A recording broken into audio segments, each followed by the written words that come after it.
Baik, bismillahirrahmanirrahim. Assalamualaikum warahmatullahi wabarakatuh. Waalaikumsalam warahmatullahi.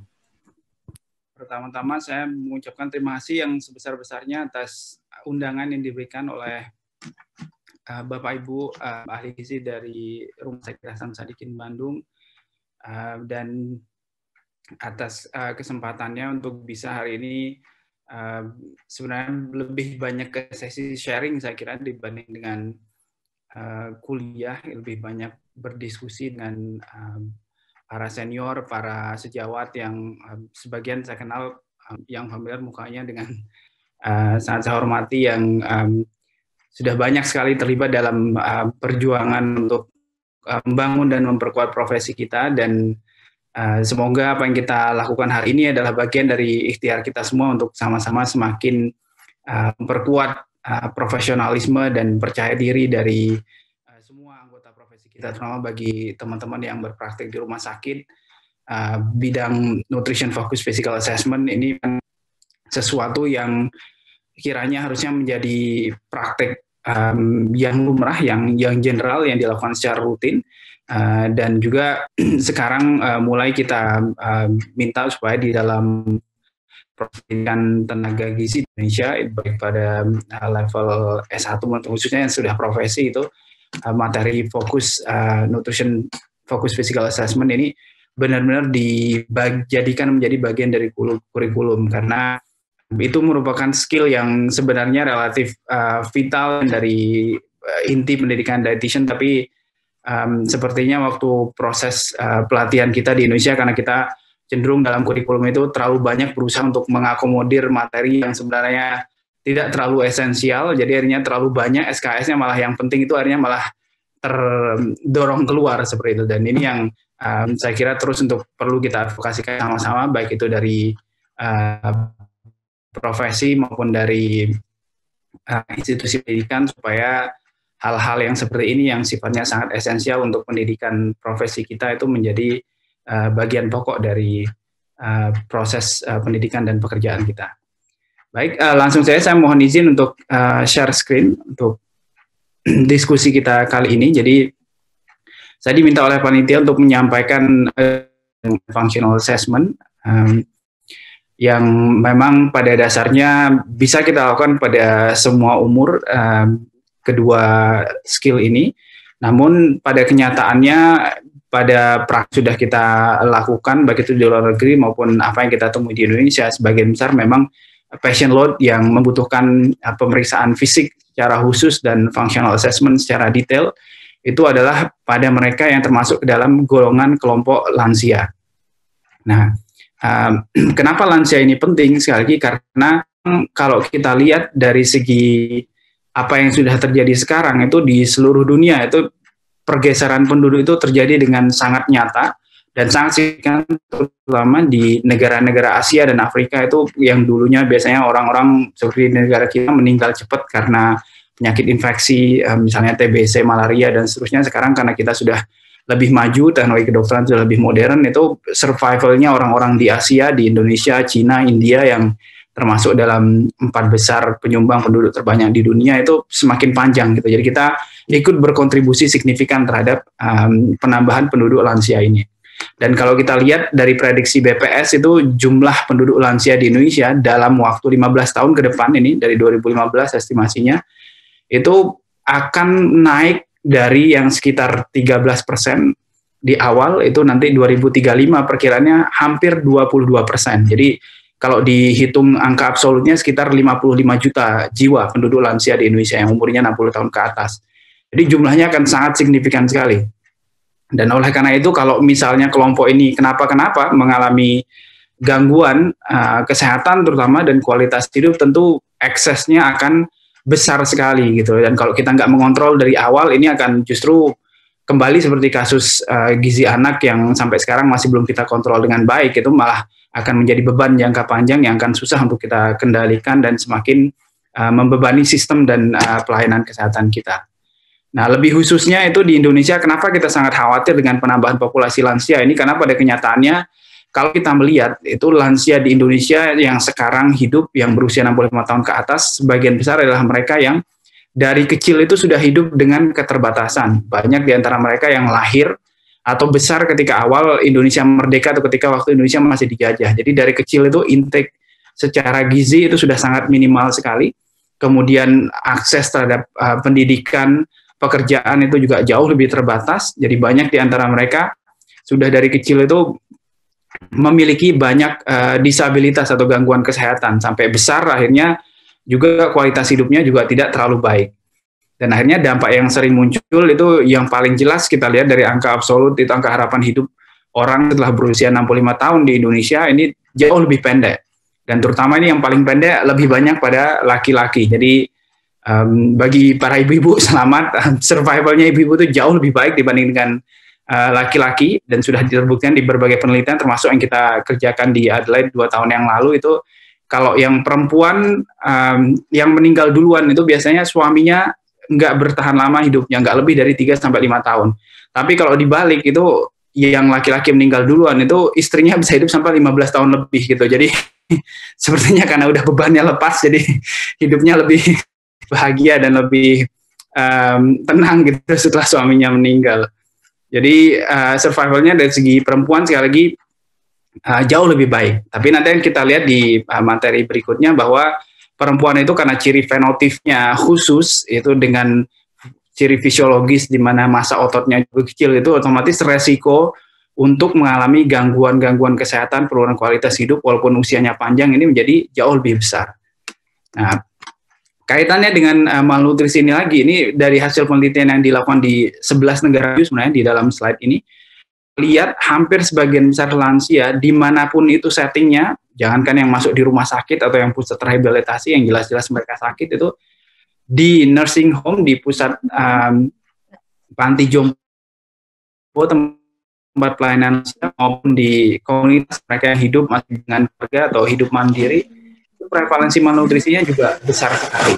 Ini kita temukan sama juga dengan kejadian yang sama kita lakukan dengan penelitian di Indonesia. Waktu kita melakukan penelitian di Jogja, di wilayah perkotaan dan pedesaan, memang lansia yang hidup di pedesaan cenderung lebih banyak untuk mengalami malnutrisi dan berisiko malnutrisi dibandingkan dengan mereka yang tinggal di perkotaan. Dan dari segi komposisi fisik tubuh itu kita terlihat BMI-nya yang laki-laki maupun perempuan itu secara signifikan jauh lebih rendah dibandingkan dengan yang tinggal di wilayah perkotaan. Jadi mereka cenderung lebih kecil, lebih slim, dan lebih ramping dibandingkan dengan lansia-lansia lain yang hidup di perkotaan. Nah, yang kita tahu adalah ketika ini terjadi itu hampir semua settingnya kita temukan itu selalu lansia itu semakin tua usianya, semakin kecil berat badannya, dan ini sangat applicable di Indonesia seperti yang kita lihat tadi. Jadi semakin tinggi umurnya lansia kita yang tinggal di pedesaan terutama, itu berat badannya semakin kecil, jadi ukurannya semakin mini. Nah, ketika ini terjadi, itu ternyata setelah diteliti sebagian besar yang terjadi pada lansia tersebut ketika mereka mengalami penurunan berat badan, yang hilang bukan massa lemaknya. Banyak di antara mereka massa lemaknya ini masih utuh, bahkan berlebihan, tapi massa ototnya ketika dilihat itu sangat signifikan penurunannya, jauh sekali berkurang, sehingga fungsi dari otot yang seharusnya bisa digunakan untuk menopang, untuk membantu kegiatan aktivitas sehari-hari itu menjadi terganggu secara signifikan. Nah, kemudian seiring dengan proses penuaan tentunya, selain dengan masalah perubahan komposisi tubuh tadi, kan ada berbagai hal yang terjadi dalam hidup kita, misalnya perubahan lingkungan tadi seperti pasangan yang meninggal, atau seperti sekarang kondisi pandemik ini itu mengganggu akses lansia terhadap makanan yang sehat, makanan baik yang sehari-hari bisa dikonsumsi biasanya ini menjadi berkurang. Kemudian selain itu adanya depresi atau gangguan fungsi kognitif, kalau sudah mulai lupa, mulai pikun, itu cenderung asupan makanannya menjadi berkurang drastis. Di sisi lain itu lansia selalu identik dengan ketika sudah sakit itu pasti akan mengalami multimorbiditis, karena mungkin mustahil kita temukan lansia yang datang ke rumah sakit itu dengan sakitnya cuma satu tok karena hipertensi tok atau diabetes tok, itu hampir nggak ada. Pasti selalu muncul dengan multiple comorbidities, dengan penyakit yang lain, dan akhirnya ini harus dirawat dengan obat yang banyak juga gitu. Itu sudah banyak sekali evidence-nya bahwa semakin banyak obat yang dikonsumsi itu semakin besar dampaknya, pengaruhnya, efek sampingnya terhadap intake makanannya. Jadi kadang kita ahli gizi juga harus ingat bahwa ketika menemui pasien lansia yang intake-nya jelek itu salah satu stop point yang pertama harus kita review itu adalah obat-obatan yang sekarang dikonsumsi itu seperti apa gitu. Karena semakin banyak digunakan, terutama yang sifatnya anti nyeri misalnya, golongan analgesik itu banyak yang dampaknya terhadap saluran pencernaan itu cukup signifikan. Dia membuat terjadinya gastroparesis, jadi pengosongan lambungnya menjadi lebih lambat. Jadi ketika kita mengenali itu nanti bisa kita lakukan review bersama atau disampaikan ke tim medis untuk melakukan review untuk mencarikan alternatif lain yang dampak efeknya terhadap depresi saluran cerna itu lebih minimal sehingga nanti bisa diperbaiki nafsu makan dan asupannya. Tapi selain itu juga kita juga bisa mencarikan strategi. Kalau sudah tahu seperti itu berarti kita berarti harus mencari cara supaya transit time di lambungnya misalnya menjadi lebih baik supaya nanti proses pengosongan lambung lebih cepat lapar dan akhirnya nafsu makan akan membaik. Nah, kemudian nanti akan kita bahas berikutnya tentang perubahan physical function secara detail. Tapi ini sekali lagi secara umum prosesnya terjadi kenapa si lansia itu mudah sekali mengalami pergeseran komposisi tubuh dan mudah menurun massa otot, massa tubuh dan juga fungsinya karena pada saat yang sama itu karena kita sampai usia 65 tahun ke atas itu ada 60 tahun ke atas itu relatif sudah banyak sekali kerusakan di saluran cerna. Jadi kemampuan untuk menyerap efisiensinya berkurang drastis itu banyak yang menunjukkan efisiensi pada lansia untuk menyerap protein yang misalnya kalau telur taruhlah satu butir telur yang proteinnya 16 gram itu kalau kita yang berusia masih relatif muda itu bisa 16 gramnya terserap, tapi pada lansia yang terserap mungkin hanya 10 sampai 12 gram saja. Jadi sebagian besar itu tidak bisa diabsorpsi di saluran pencernaan. Nah, kemudian selain itu juga pada saat yang sama pada lansia karena banyak terjadi kerusakan sel tentunya untuk perbaikan jaringan mengganti sel yang rusak itu kebutuhan protein menjadi jauh lebih tinggi dan jauh lebih besar. Nah, kalau dua-duanya ini terjadi pada saat yang bersamaan dan tidak diberikan intervensi yang cepat dari gizi itu biasanya akan muncul malnutrisi yang cukup signifikan dan nanti dalam waktu yang relatif singkat biasanya kurang dari 1 bulan itu sudah menunjukkan gejala terjadinya sarkopenia, di mana terjadi gangguan signifikan dari massa dan fungsi ototnya. Dan akhirnya kalau sudah sarkopenik biasanya sudah sangat rentan, kalau sudah menjadi rapuh itu survival rate-nya rata-rata kurang dari 3 tahun. Jadi oleh karena itu sangat krusial sekali bagi kita untuk mencegah supaya lansia itu ketika kondisi kemampuannya untuk menyerap itu berkurang, kita harus mencarikan alternatif trik supaya asupannya, suplainya dari luar itu bisa masuk dalam jumlah yang lebih banyak. Nah, kemudian malnutrisi tadi di berbagai setting memang ini menjadi salah satu poin penting kita kenapa intervensi gizi itu sangat krusial sekali untuk menjamin kesehatan pasien itu karena mau usianya berapapun, ini khususnya pada lansia, tapi dampaknya jauh lebih signifikan lagi. Malnutrisi itu selalu menyebabkan kalau pada lansia yang masuk rumah sakit dia ketika di rumah sakit lama rawatnya menjadi jauh lebih panjang. Kalau misalnya dioperasi itu cenderung muncul komplikasi, infeksi dan susah untuk sembuh lukanya.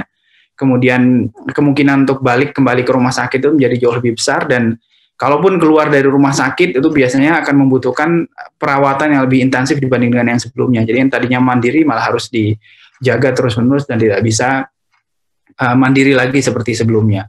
Dan tentu endpoint-nya yang malnutrisi itu baik pada lansia maupun pada pasien yang lain itu kematian itu jauh lebih tinggi resikonya. Dan ini dari sebuah studi yang melakukan follow up singkat, misalnya dalam 1 tahun itu mereka menemukan bahwa sebagian besar lansia yang BMI-nya itu body mass index-nya kurang dari 20 itu survival rate-nya rata-rata 1 tahun atau kurang gitu. Jadi sangat cepat meninggal. Oleh karena itu kenapa kita kalau pada lansia itu menggunakan cut off BMI yang lebih tinggi seperti yang sudah saya sampaikan sebelumnya, itu BMI-nya kalau pada lansia kita menggunakan cut off yang normal pada 22 sampai 27 karena itu yang survival rate-nya paling baik, paling minim resikonya. Dan kalau udah di bawah 22 itu seperti ini jadinya. Jadi jauh lebih cepat meninggalnya karena simpanan otot, simpanan lemak itu artinya sebagian besar sudah terdeplesi dan lebih mudah untuk mengalami kerapuhan dan lebih cepat untuk meninggal.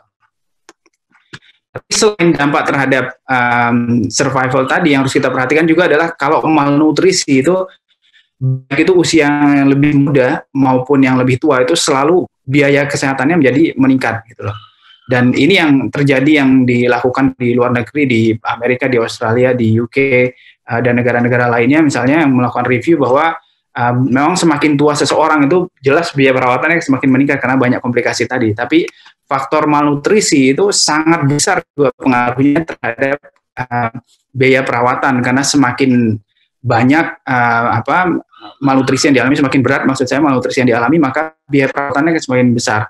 Misalnya di Brazil itu biaya perawatannya sampai 300% lebih tinggi dibandingkan dengan kalau status gizinya pasien itu baik gitu loh. Jadinya seperti yang dilakukan di negara-negara lain misalnya dengan Medicare-nya Australia atau Medicare-nya Amerika atau di UK itu harusnya prioritas justru diberikan kepada bagaimana memberikan kesempatan kepada dietitian, kepada instalasi gizi untuk memberikan intervensi maksimal supaya pengeluaran biaya kesehatan yang timbul dari komplikasi lama perawatan dan sebagainya itu menjadi semakin minimal gitu. Nah ini yang belum muncul yang kita hadapi sekarang ini. Dan kalau kita lihat kalau BPJS mau berusaha survive, saya kira kalau nggak melakukan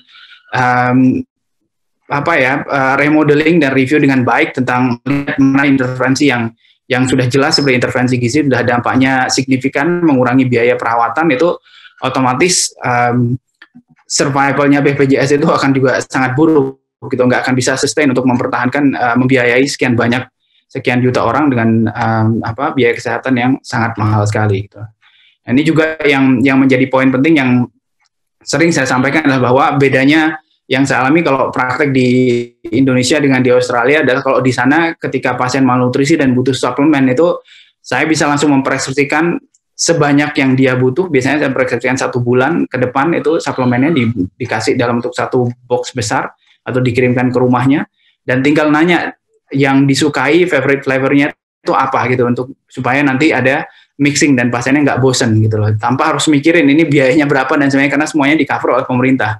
Tapi sebaliknya setelah di Indonesia kita harus berpikir ulang dan merubah semua itu. Pertanyaannya adalah nanti kalau mau dipreskripsikan suplemen dia bisa beli apa enggak jadinya. Jadi saya kira Bapak Ibu juga sering mengalami hal tersebut. Jadi mau nggak mau kita harus mencari cara, mencari trik supaya menemukan formulasi yang ideal yang bisa dicoba oleh pasien di rumah supaya menjadi membantu mereka supaya tidak malnutrisi atau memperbaiki status gizinya. Nah, sekarang terkait dengan kuliah kita hari ini itu pertanyaan yang sering muncul itu baik dari mahasiswa maupun dari teman-teman gizi adalah sebenarnya siapa sih yang boleh untuk melakukan pemeriksaan fungsi fisik dan pemeriksaan status fungsional pada pasien apapun itu? Nah, jawabannya adalah sebenarnya kalau berdasarkan praktek yang ada di luar negeri itu semua tenaga kesehatan yang sudah terlatih dalam melakukan assessment tersebut, mau itu dari gizi, dari fisioterapi, speech pathologist, dari perawat, itu kalau sudah ditrain dalam melakukan itu berhak untuk melakukan dan dapat melakukan hal tersebut. Atau yang berikutnya yang kita lakukan adalah banyak di research center kita misalnya bagi mereka yang terlibat dalam penelitian-penelitian yang menggunakan assessment yang sama, karena kan nggak mungkin untuk profesornya yang geriatrician atau profesornya yang endokrinologis atau dokter siapa atau PhD fellow-nya untuk satu persatu melakukan assessment pada pasien nggak mungkin dilakukan. Jadi mau nggak mau kita melatih research assistant yang berasal dari tenaga kesehatan yang lain, entah itu perawat, bidan atau maupun dari dietitian untuk melakukan pemeriksaan tersebut. Nah, dan mereka juga berhak untuk melakukan assessment dan interpretasi dari hasilnya tersebut. Atau yang terakhir, yang paling minimal itu adalah mereka yang paling tidak melakukan observasi berulang tentang proses melakukan assessment tersebut dan memahami protokolnya, bagaimana melakukan dan tujuan melakukan protokol tersebut. Nah, kalau misalnya nanti ada yang mengklaim bahwa ini hanya boleh dilakukan oleh dokter atau hanya profesi tertentu yang berhak untuk melakukan assessment tersebut, itu pertanyaan yang paling gampang adalah evidence-nya atau dasar ilmiah yang menggunakan atau yang menunjukkan harus seperti itu apa gitu loh. Karena dalam proses pengembangan berbagai macam teknik pengukuran, teknik pemeriksaan, physical assessment, functional assessment itu dikembangkan secara bersama-sama oleh multi health profesional. Jadi dan nggak ada guideline yang menyatakan bahwa ini hanya boleh dilakukan oleh profesi kesehatan tertentu, dan itu justru menjadi key point yang penting bagi kita dan krusial seperti saya sampaikan di awal tadi supaya bagian-bagian dari functional dan physical assessment ini menjadi komponen utama di dalam training dan di dalam pekerjaan kita sebagai dietitian. Jadi sedikit demi sedikit harus kita mulai kembalikan lagi untuk dilakukan. Nah, kemudian saya mulainya terbalik nih dari yang tadi disampaikan oleh Pak Moderator. Saya mulainya dari physical assessment dulu sebelum melihat ke fungsi functional assessment-nya.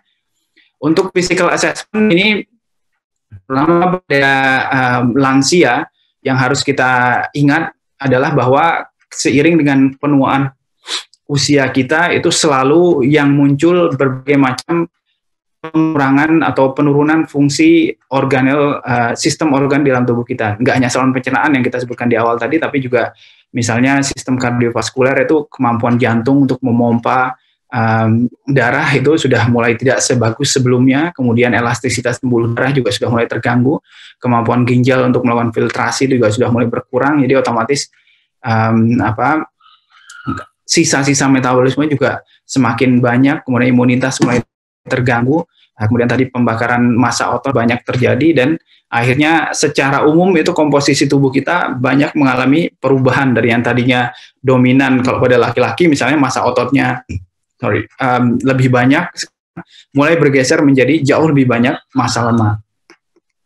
Dan ketika kita melihat masalah penumpukan cairan ini, terutama edema dan asites, yang harus kita perhatikan adalah supaya kita tidak terburu-buru mengambil judgement atau berpikir bahwa ini intervensi tertentu atau tindakan tertentu, misalnya dengan langsung memberikan diet tinggi protein karena albuminnya sudah rendah, itu akan menjadi efektif gitu. Karena kadang apa yang kita lakukan itu justru malah kontraproduktif kalau misalnya itu pasien yang mulai gagal ginjal misalnya, atau malah tidak tepat karena itu bukan yang dibutuhkan oleh pasiennya. Nah, supaya kita bisa memahami, ini ada beberapa poin yang ingin saya tekankan. Ketika melakukan assessment fisik ada atau tidaknya edema itu karena sifatnya nampak dengan jelas, itu saya kira relatif sangat mudah sekali untuk dilakukan oleh semua tenaga kesehatan yang sudah bekerja di rumah sakit, mahasiswa sekalipun saya kira gampang untuk melihat itu. Dari penampakan fisik sangat mudah terlihat, kalau ada asites, edema juga sama, kemudian edema kalau yang di ekstremitas kadang nggak begitu terlalu jelas kalau orangnya agak gemuk, tapi konfirmasi yang paling gampang yang bisa kita lakukan adalah dengan melakukan uji tekan tersebut seperti yang ada di gambar, jadi tinggal dipencet terus dilihat dia balik ke posisi normal dalam hitungan 3 detik atau kurang atau tidak. Kalau misalnya berbekas dan memakan waktu untuk kembali ke posisi normalnya, berarti di situ memang sudah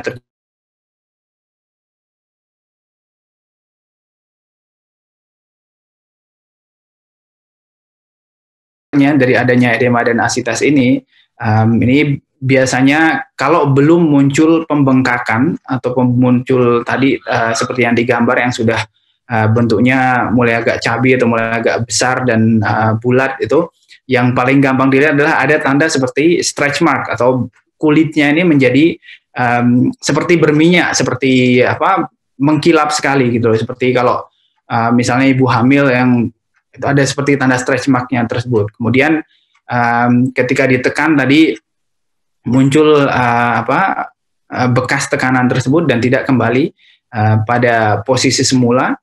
Dan kalau diraba itu relatif bentuk perasa perabaannya semuanya itu keras dibandingkan dengan kondisi normal. Jadi kalau misalnya kita meraba betis kita masing-masing atau kaki bagian depan, itu kalau dipencet kan semuanya relatif soft karena dia asalnya memang jaringan yang terdiri dari lapisan lemak dan otot gitu. Tapi begitu ada cairan interstisial di sekitarnya, ini akan membuat jauh lebih keras jadinya, dan ketika dipencet itu menjadi seperti mangga yang lagi mangkel mau matang, itu jadi keras ketika dipencet. Nah, kemudian kenapa sih edema ini bisa terjadi? Ini yang harus kita aware bahwa edema sekali lagi kalau misalnya dia sifatnya yang mild, yang ringan, itu bisa disebabkan oleh hal-hal yang nggak berhubungan sama sekali dengan asupan gizi. Misalnya kalau orang yang traveling atau berada pada posisi yang sama dalam durasi yang terlalu lama, itu duduk terlalu lama, naik pesawat yang terbangnya lebih dari 10 jam misalnya, itu banyak mengalami gejala ini. Atau kalau misalnya mengkonsumsi makanan bergaram dalam range yang ekstrim, terutama terlalu banyak, ini akhirnya juga akan menyebabkan ekses cairan interstisial. Kemudian hamil, jelas ibu-ibu tahu ketika hamil itu banyak yang mengalami edema tersebut, dan juga efek samping obat tertentu, misalnya yang obat-obat golongan beta blockers itu yang untuk tekanan darah, kemudian obat diabetes seperti thiazolidin itu juga cenderung menyebabkan efek samping terjadi edema, tapi sifatnya relatif ringan untuk yang seperti ini. Nah, sekarang kalau yang berat ini yang banyak kita temui di rumah sakit yang kita tangani sehari-hari itu, sekali lagi kadang sebagian besar itu cenderung tidak berhubungan dengan intake zat gizi atau protein defisiensi yang berkepanjangan yang sering kita biasanya munculkan di diagnosis gizi. Karena pada kenyataannya edema tersebut lebih banyak berhubungan karena gangguan fungsi jantung tadi, yang karena gangguan yang sudah ototnya sudah tidak kuat lagi memompa seperti sebelumnya, dan kemampuan untuk menarik yang sudah dikeluar di peripheral tidak bisa.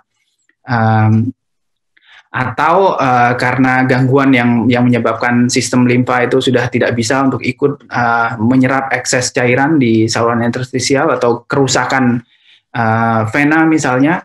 Atau kalau misalnya berhubungan dengan protein, ini bukan karena defisiensinya, tapi lebih karena kebocoran gitu, karena kerusakan ginjal, misalnya pada nephrotic syndrome misalnya, karena ginjalnya sudah terlalu lebar sistem filtrasinya, jadi akhirnya banyak protein yang besar-besar, terutama albumin itu keluar di situ, dan akhirnya menyebabkan perubahan tekanan ortostatik, jadi cairan yang dari pembuluh darah malah keluar merembes dan akhirnya menimbulkan edema.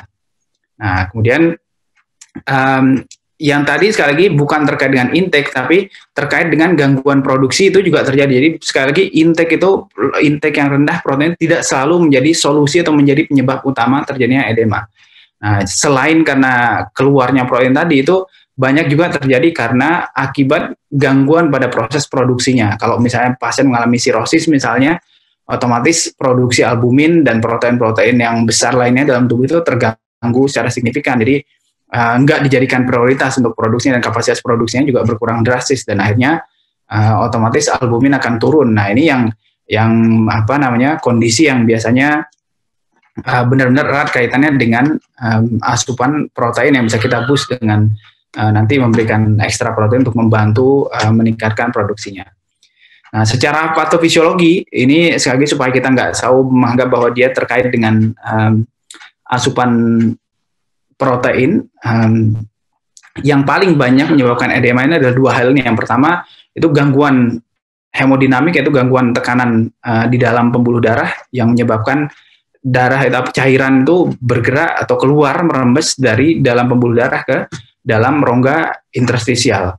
Nah, ini perubahannya ini paling banyak disebabkan tadi karena peningkatan tekanan hidrolik, itu terutama karena gangguan fungsi kardiovaskular, karena jantungnya yang tadi yang sudah gangguan kapasitas pompanya atau sudah mengalami stiffness di pembuluh darah, kemudian juga karena gangguan ginjal, kemudian yang gangguan sistem limfa yang tidak bisa menyerap lagi ekses cairan, dan hipoalbuminemia tadi yang disebabkan oleh rembesnya protein keluar dari ginjal. Nah, tapi yang berkaitan dengan intake yang kurang itu malah cenderung lebih jarang untuk menyebabkan terjadinya edema, kecuali pada kasus yang sudah benar parah dan kronis seperti yang terjadi pada kasus gizi buruk yang sudah kwashiorkor, itu muncul edema tersebut. Tapi kalau defisiensi yang kronis tapi hanya hipoalbumin itu jarang menyebabkan terjadinya edema ataupun asitas. Selalu biasanya muncul disebabkan oleh karena sebab sekunder yang kedua, yaitu karena terjadinya respon dari ginjal kita ketika cairan banyak merembes, itu dia mendeteksi bahwa volume cairan di dalam pembuluh darah itu, volume darah itu berkurang drastis, jadi dia akan menahan garam supaya nggak diekskresikan melalui ginjal. Nah, kalau ditahan garamnya dan otomatis cairan juga otomatis ditahan, tidak diekskresikan, akhirnya semakin banyak yang terakumulasi. Dan semakin ketika sudah mencapai, biasanya kalau sudah ekses di atas 2 liter sampai 3 liter itu baru benar-benar terlihat gejala kenampakannya edema tersebut. Jadi sekali lagi intervensi kita terutama yang terkait dengan tinggi protein itu kadang cenderung tidak menjadi solusi yang paling tepat. Nah, yang paling pas itu apa dari intervensi yang kita lakukan? Sebenarnya dari berbagai penelitian itu sudah ditunjukkan melakukan pemberian diet rendah garam itu sangat efektif untuk membantu mencegah keparahan atau progresi dari edema dan asitas tersebut. Cuma kesulitan yang paling besar yang sering kita temui adalah proses penerapannya itu yang masih kadang kurang tepat. Yang kita sering lupa adalah ketika kita mempreskripsikan diet rendah garam atau ketika di rumah sakit dilakukan penyusunan diet rendah garam itu benar-benar cuma dihilangkan garam di situ, tapi tidak dipikirkan substitutnya itu seperti apa gitu supaya mempertahankan rasa dari makanan tersebut sehingga asupan pasien nanti tidak terganggu. Nah, yang biasanya kita lakukan di Royal Dutch Hospital di Flinders Medical Center itu biasanya waktu kita menyusun contoh-contoh menu yang rada ekstrim termasuk yang rendah garam biasanya nanti akan dilakukan uji bersama dengan chefnya, jadi ada head chef dan beberapa chef lainnya untuk mencoba mengkreasikan, mencari kira-kira bumbu apa yang kalau dimix dengan makanan tertentu itu bisa menghasilkan rasa yang paling dekat dengan seperti yang biasanya dikasih garam.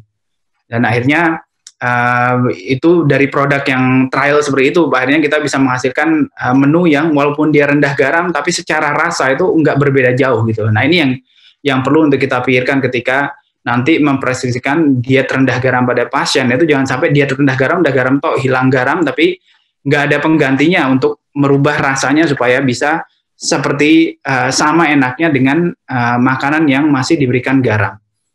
Kalau misalnya di rumah terutama untuk menjamin suksesnya, kalau di rumah sakit mungkin ini lebih gampang diatasi dengan model yang tadi, dengan melakukan kerjasama dengan tim di instalasi gizi untuk memastikan makanan yang dihilangkan garamnya bisa tetap rasanya baik. Tapi ketika di rumah ini mengajarkan kepada pasien dan keluarganya supaya mereka bisa tetap mengikuti diet rendah garam ini dan bisa diberikan alternatif cara atau trik supaya makanannya tetap enak, ini menjadi challenge yang besar.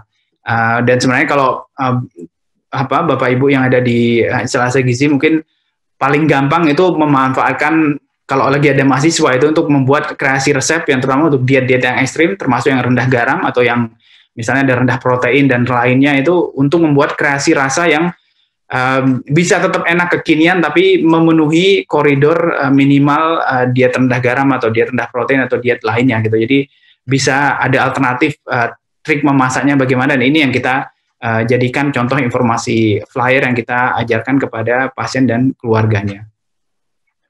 Nah, kemudian sebaliknya kalau kita lihat itu dari berbagai hasil penelitian, kalau pasien dengan edema atau asitas itu karena hasilnya kan cairannya yang menumpuk ekses terlalu banyak di dalam tubuh, itu otomatis albuminnya turun. Terus kita berusaha untuk memberikan diet tinggi protein di situ, itu dampaknya terhadap peningkatan kadar albumin atau penurunan edemanya itu sangat jarang muncul. Apalagi kalau kita mengharapkan dalam waktu cepat itu sangat-sangat minimal hasilnya. Karena masalah utamanya sebenarnya bukan karena jumlah albuminnya yang turun atau gangguan tekanan dalam pembuluh darah, tapi karena memang tubuh kita itu secara alami responnya adalah menahan supaya garamnya tidak keluar dan airnya tidak keluar. Jadi otomatis yang kelebihan ini karena sudah terlalu banyak volumenya dia merembes keluar dari sistem pembuluh darah. Nah, tapi di mana protein itu penting kalau misalnya memberikan tinggi protein adalah kalau memang kita sudah punya indikasi yang jelas kalau pasien ini dari hasil asesmen kita menunjukkan dia ada gejala yang menyebabkan terjadinya satu itu kehilangan yang besar, terutama kalau misalnya bocor seperti nephrotic syndrome atau misalnya karena pasien luka bakar misalnya yang karena banyak yang jadi kebocoran atau kapasitas produksinya terganggu seperti yang sirosis itu, dan atau kalau memang dalam jangka panjang kita melihat dari diet history-nya dia punya riwayat intake asupan proteinnya itu yang tidak mencukupi kebutuhannya. Jadi ini yang clear indikasinya baru kita melihat bahwa memberikan diet tinggi protein itu kemungkinan besar akan membantu untuk memperbaiki gejala edema dan asitas yang dialami oleh pasien. Tapi kalau enggak seperti itu kita lebih baik fokus pada memberikan yang lebih efektif ini dengan membatasi asupan garam gitu. Jadi kalau daripada kita menggabung udah diet rendah garam terus rendah protein, semakin limitnya semakin banyak kepada pasien semakin terbatas pilihan makannya, asupannya semakin jelek, nanti outcome-nya juga semakin jelek. Jadi kalau misalnya kita bisa membatasi satu saja dan punya solusi untuk memperbaiki rasa atau kualitas dari hasil produksi masakannya, itu lebih ideal dibandingkan dengan berpikir untuk memberikan ekstra protein atau pembatasan proteinnya. Nah, sekarang berikutnya kita pindah ke pemeriksaan fungsional. Ini memang pemeriksaan fungsional adalah salah satu yang sekarang mulai banyak kita lakukan pada pasien-pasien lansia khususnya, tapi juga nggak menurut kemungkinan pasien dewasa, khususnya mereka yang sudah mengalami gangguan kehilangan massa otot karena berbagai sebab, misalnya, kalau misalnya massa ototnya hilang dalam bentuk kaheksia karena kanker yang memang sudah menyebabkan katabolisme yang signifikan, sudah banyak faktor inflamasi, itu otomatis kita perlu melakukan asesmen gangguan fungsi fisik itu dari awal supaya kita melihat progresinya dari pasien ini ada atau tidak dampak intervensi gizi yang kita berikan. Kemudian selain itu juga gangguan lain yang terutama di lansia, ini yang khusus pada lansia adalah sarkopenia tadi yang muncul akibat penurunan massa otot dan akhirnya muncul penurunan fungsinya. Nah, berdasarkan apa yang Bapak Ibu baca di slide ini, memang itu sebabnya ketika melakukan assessment grip strength itu umumnya kita mengaplikasikannya khusus pada pasien lansia. Jarang sekali dilakukan pada pasien yang lain, kecuali kalau memang kita punya indikasi bahwa pasien ini memang mengalami penurunan massa otot yang signifikan, kayak misalnya seperti tadi yang karena cancer, yang sudah mengalami kaheksia jangka panjang, itu yang applicable untuk dilakukan pemeriksaan grip strength-nya. Tapi kalau selain itu untuk pasien dewasa lainnya itu relatif tidak applicable untuk dilakukan assessment ini.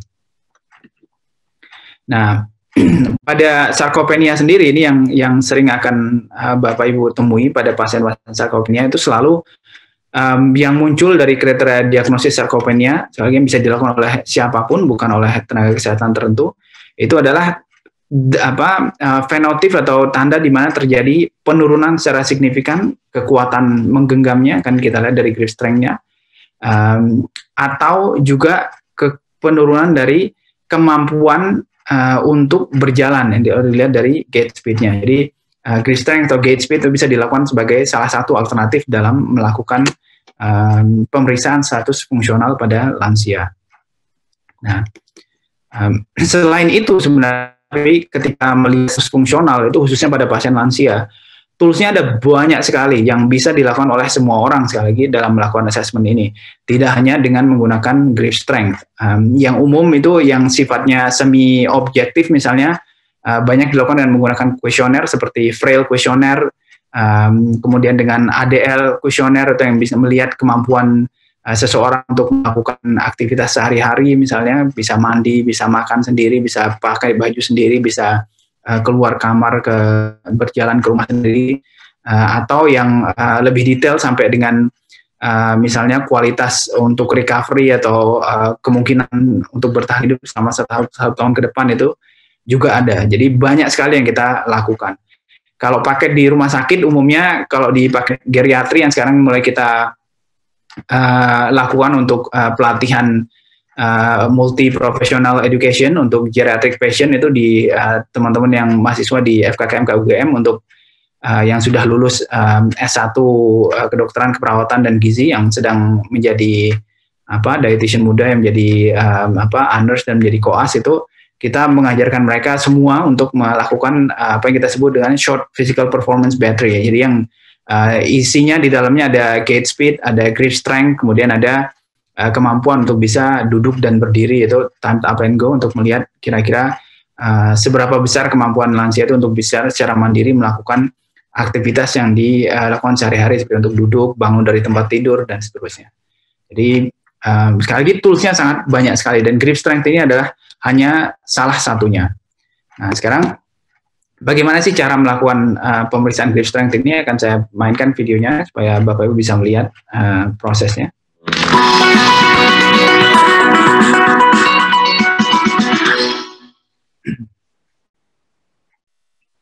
The hand grip strength test measures the maximum isometric strength of the hand and forearm muscles to provide a general measure of overall arm strength.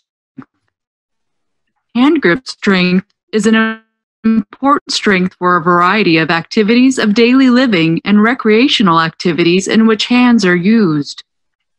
Patient instructions.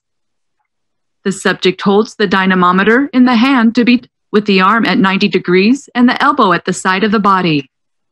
The handle of the dynamometer is adjusted if required. The base should rest on the first metacarpal, while the handle should rest on the middle of the four fingers. The subject squeezes the dynamometer with maximum isometric effort that is maintained for 5 seconds. No other body movement is allowed. Allow at least 15 seconds of recovery time between trials. The best result of 3 trials for the dominant hand is recorded. There are different testing protocols that vary the position, repetitions, and recovery time when measuring hand grip strength. Jadi prosesnya sangat simpel sekali sebenarnya melakukan hand grip strength ini. Yang paling penting ketika menggunakan atau mengoperasikan alatnya, kita memastikan bahwa ujung belakang dari alat itu menempel secara pas di bagian telapak tangan lansia. Jadi jangan terlalu dekat ke ujung dari ibu jari atau terlalu dekat ke ujung jari-jari. Jadi benar-benar di tengahnya metakarpal ini. Sehingga ketika mereka menarik dengan keempat jari itu nanti akan maksimal kekuatannya, benar-benar muncul menggambarkan keadaan yang sebenarnya. Oleh karena itu, kalau Bapak Ibu perhatikan tadi di alatnya ini, dua-duanya itu bisa kita lakukan adjustment. Ini kenapa ada gearnya seperti ini, supaya ini bagian yang ditarik ini bisa dipindahkan. Kalau misalnya tangannya agak besar, itu berarti ini dimajukan ke yang paling depan. Jadi supaya pas nanti tempat beristirahat dan tempat menariknya. Kalau misalnya ibu-ibu misalnya biasanya ke tangannya lebih kecil, ini bisa ditaruh di yang paling belakang lebih dekat sehingga bisa lebih mudah untuk ditarik dan pas menggambarkan kondisi yang sebenarnya. Kalau terlalu jauh nanti jangkauannya nanti cenderung hasilnya menjadi terlalu rendah dan tidak menggambarkan kondisi yang sebenarnya.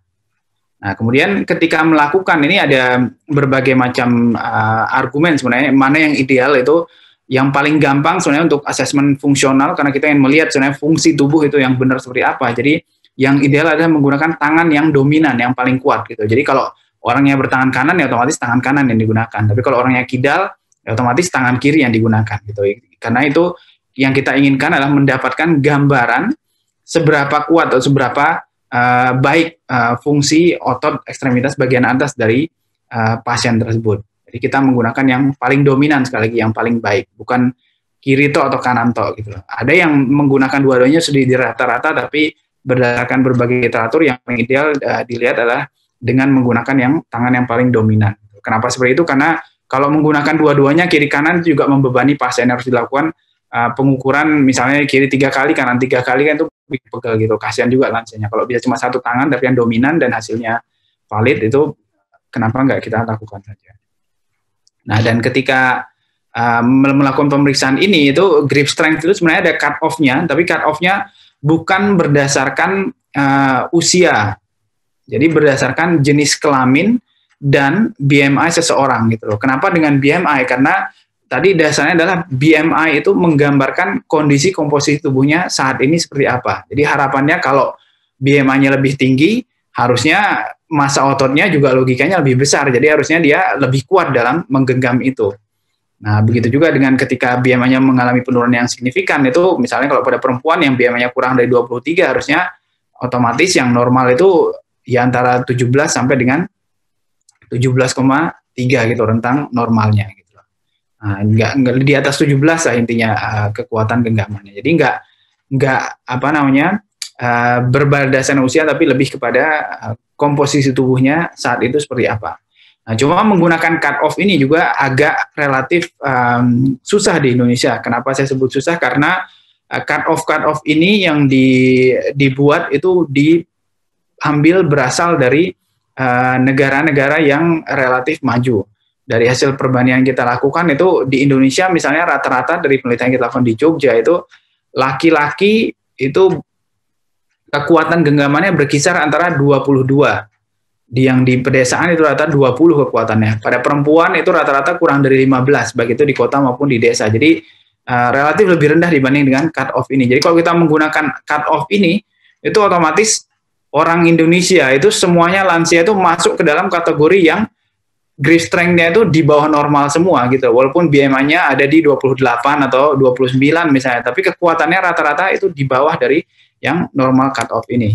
Nah, dan setelah kita lakukan perbandingan yang lebih besar misalnya dengan ini hasil berbagai macam cohort dan cross sectional studies dari berbagai center untuk melihat kekuatan gegaman itu, kalau dibandingkan dengan populasi yang sebagian besar orang barat, itu memang usianya orang Indonesia atau kekuatannya orang Indonesia saat ini itu yang kita teliti yang usianya antara 60 sampai 65 tahun, itu kekuatannya perbandingannya sama kuatnya dengan lansia di luar negeri yang usianya 85 tahunan atau lebih dari 90 tahun pada perempuan gitu loh. Jadi kita itu kekuatannya sebagian besar jauh lebih rendah dibandingkan dengan lansia yang seumurannya. Samanya itu sama yang jauh lebih tua atau bahkan malah lansia yang berada pada kondisi kesehatan yang lebih buruk. Jadi setelah kita bandingkan yang tadi yang hasil lansia di Jogja ini, itu rata-ratanya sama dengan lansia berusia 90 tahun ke atas di negara-negara yang maju gitu. Jadi memang kondisinya, fenotipnya jauh lebih rendah gitu. Oleh karena itu memang agak kurang ideal sebenarnya kalau kita menggunakan cut off yang berasal dari negara maju seperti yang di slide sebelumnya tadi, dan lebih ideal kalau kita menggunakan yang dari Indonesia sendiri gitu. Tapi karena kita belum punya, ya jadi sementara kita masih merefer ke sini untuk menjadi batasan referensinya untuk menunjukkan dia cukup atau tidak. Ada penelitian lain di Korea yang membuat cut off juga, itu yang dibuat oleh Asian Association of Geriatric Medicine. Itu cut off-nya kalau pada laki-laki itu dianggap normal, itu di bawah abnormal, maksudnya di bawah 26 kg per meter persegi. Sedangkan kalau pada perempuan itu dianggap abnormal itu kalau dia kurang dari 16,8 kalau nggak salah, apa 18,6? 18,6 kalau nggak salah. Jadi cut off-nya agak berbeda dengan itu. Itu contoh yang di Korea. Tapi kalau kita lihat juga populasi orang Korea itu lebih tinggi-tinggi, lebih besar dibanding dengan orang Indonesia. Jadi agak wajar untuk mereka seperti itu. Nah, grip strength ini walaupun dia sangat simpel sekali, sangat mudah melakukannya tadi, itu ternyata kegunaannya sangat banyak sekali gitu. Kenapa kita melakukan pemeriksaan grip strength itu? Karena kalau kita bandingkan antara hasil pemeriksaan grip strength dengan parameter objektif itu, misalnya dalam slide ini itu adalah massa dari otot area di psoas muscle, itu area otot yang menopang kaki kita untuk berjalan bergerak ke depan, itu dia terikat dari bagian atasnya humerus ini ke bagian belakangnya di tulang punggung kita. Dan kemudian dia otomatis dari hasil penelitian tersebut ditunjukkan bahwa semakin tinggi grip strength-nya, kekuatannya ternyata berbanding lurus dengan massa dari otot ini gitu loh. Jadi artinya walaupun yang diukur otot bagian atas, tapi ternyata dia juga bisa memprediksi atau menunjukkan perkiraan dari ukuran atau massa dari otot yang bagian bawah juga gitu loh. Nah, itu kenapa dari hasil berbagai penelitian yang lain itu ditunjukkan bahwa memang kalau pasien itu grip strength-nya baik, itu baik pada laki-laki maupun perempuan yang grip strength-nya mendekati normal, itu cenderung kualitas hidupnya dilihat dari berbagai aspek, dari aktivitas sehari-hari, kemudian kemampuan untuk beraktivitas, untuk mobilitas, kemampuan untuk mengurus diri sendiri, untuk makan, minum, mandi dan sebagainya, itu cenderung jauh lebih baik. Tapi begitu kemampuan mereka untuk melakukan grip strength ini yang simple ini berkurang, itu hasil pemeriksaan grip strength berkurang, itu bisa diprediksi dengan mudah bahwa dalam waktu singkat ini lansia tersebut akan mengalami gangguan kemandirian dalam melakukan aktivitas sehari-hari, sehingga otomatis kualitas hidupnya akan terganggu.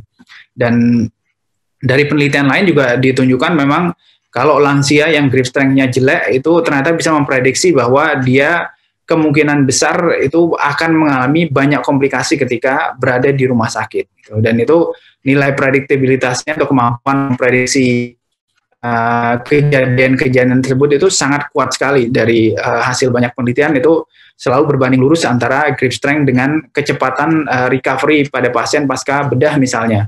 Ini makin baik dia cenderung akan lebih cepat recover. Tapi kalau dia jelek hasilnya, itu prognosisnya juga biasanya semakin buruk.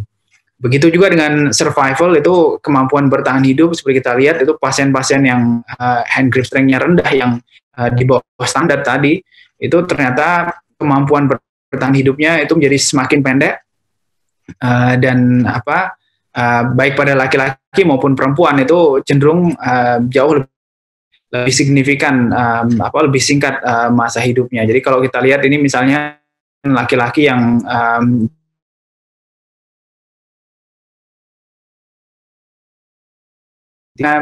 rata-rata kurang dari 10 tahun, nanti mereka hidupnya memang nggak lama jadinya, karena sudah mengalami gangguan kemampuan untuk melakukan aktivitas sehari-hari.